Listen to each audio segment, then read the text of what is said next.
beautiful biscuits. I hope you are having a joyful new year. But no matter how joyful and happy and self-care oriented our homemaking is, you know what? Inflation is still a very real thing, and so much in the economy we can't control. So I thought we'd talk about how to kind of inflation-proof your homemaking. And I might talk about this in a couple different ways in different videos. But today I want to focus just on our homemaking. So I think we've all noticed inflation and prices going up. No matter what anybody else says, I'm like, I can look at my receipts from last year and 6 months ago now, you know? So I know that just caretaking a home, the price has gone up a huge amount, let alone if you're having big purchases. Last year I had to buy a new stove because my stove kicked it. And the year before that I had to fix an almost brand new dryer that wasn't working. So like prices are just going up on things. The number one thing for inflation proofing your homemaking, and this is, so many people do not do this if you have a small family. I feel like a lot of the mamas with a whole lot of kids know this. Buy in bulk. So I have my bottom of my coat closet by my living room door is a little pantry, and I have a little pantry container that I built, like a little tall cabinet that's about my height. You've seen it in the cleaning videos, that I keep more pantry goods in, and I keep like paper goods out in the garage, like paper towels and things. So I buy in bulk, and that can be a big bulk store like a Costco or a Sam's Club. I find that that's helpful for me to just get big amounts of things all at once. Whereas if I really want to save, what seems to save me the most is restaurant supply stores and the bulk section of like a Winco. I'm not sure what the equivalent is in other parts of the country of a Winco, but an inexpensive grocery store that maybe you don't want to buy their produce, but their bulk section is really, really good deal. So I buy oats, flour, yeast in bulk. I buy seasonings in bulk, sugars and baking goods I'll buy. I buy big containers of milk because those are a lot cheaper. So buying in bulk can really help inflation proof for a couple different reasons. One, you're saving money with buying in bulk. So per unit, per meal is how I look at it, you're going to be saving money.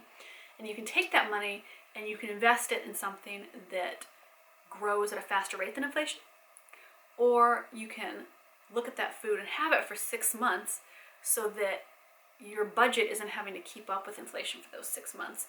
And that gives you a little bit of cushion for while you're doing things, That's really important to kind of look at your finite resources and how can you kind of, not trick inflation, but how can you play along with inflation's rules, right? Because it's going to go up a certain amount. It's hard to tell, how can you use those finite resources. So buying in bulk. Number two is something that I love to do anyway, but definitely as I've seen the price of things go up, I've been doing more, is to bake things at home, to cook things at home. I've been making a lot of cookies because it was Christmas time. I have been making a ton of bread of late. That's been one of my goals, is not that every sandwich we have is homemade bread, but that a majority of the bread we're eating is homemade, that I've made it, I know what's in it, I know all the ingredients. It's got local bacteria and yeast in it from the air, which is really good for your gut microbiome, which is awesome for your immunity and your immune system. And I think it's fun. It's something that I can do with my son. He can help me roll out the dough. I can do it. It's a lovely thing. And I love seeing my family so enjoy like fresh, warm country loaf with butter on it. Or sometimes I'll make focaccia with little frozen garden tomatoes in there.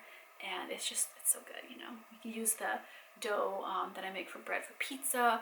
You can make big banana breads for breakfast. Breakfast can be a really expensive item that inflation just kind of jabs the stick into. So you can make frittatas, you can make breakfast muffins, breakfast breads. You can make all sorts of little breakfast high protein waffles, things that are really inexpensive but let you save so much money without feeling like you're skimping on things. I really look at budgeting as, if you feel scarcity, if you feel frightened with your budget and you feel like you don't have enough, that's a really not nice way to budget, right? You want to budget in a way where you feel abundance. You have everything you want, you're enjoying how you're budgeting, you're having fun with it, because that's something you'll do your whole life then, right? I love baking. I enjoy buying bulk. It's fun to like carry a 2-by bag of flour in and be like, haha, I shall bake all the things. Yes, I shall. So have fun with inflation proofing your homemaking. You can make more of your own cleaning sprays. You can buy those in bulk as well, actually. Also, look for what's on sale. So this is one of the things with inflation is you kind of vaguely, if you're a homemaker, you know what things cost. When you see things on sale, during times of inflation is a great time to buy a couple extra of those so that you're just, you're inflation hedging against that mean, nasty growth in costs by getting a few things knowing that this is a good deal and just spreading out your expenses that way to more pre-inflation times as much as you can. I hope that this inspires you to budget and have fun with your budgeting, because if you're miserable budgeting, like who wants to do it, right? You'll just want to splurge and buy stuff and not enjoy it. Life is too short. Life is too short to skimp on your existence. But it's actually really fun to budget about stuff. I love it. Think of it as a game. It's a fun game. It's like Monopoly. Play a fun game with it. Have a good time. Don't be afraid to have treats and things, and don't obsess over the price of things, but have fun saving, because then you can spend that money on all sorts of other cool stuff. I will see you in the next video. Oh, let me know in the comments, biscuits, should I do some inflation self-care tips on Patreon? I didn't even think about that. Is that something you're interested in? Let me know if you biscuits are over on Patreon, and I'll ask on there as well. Normally it's more self-care with our fabulous burlesque style, but maybe that's a fun topic because it's on everybody's mind. Not a fun topic, but a good topic because it's everybody's mind right now. Let me know.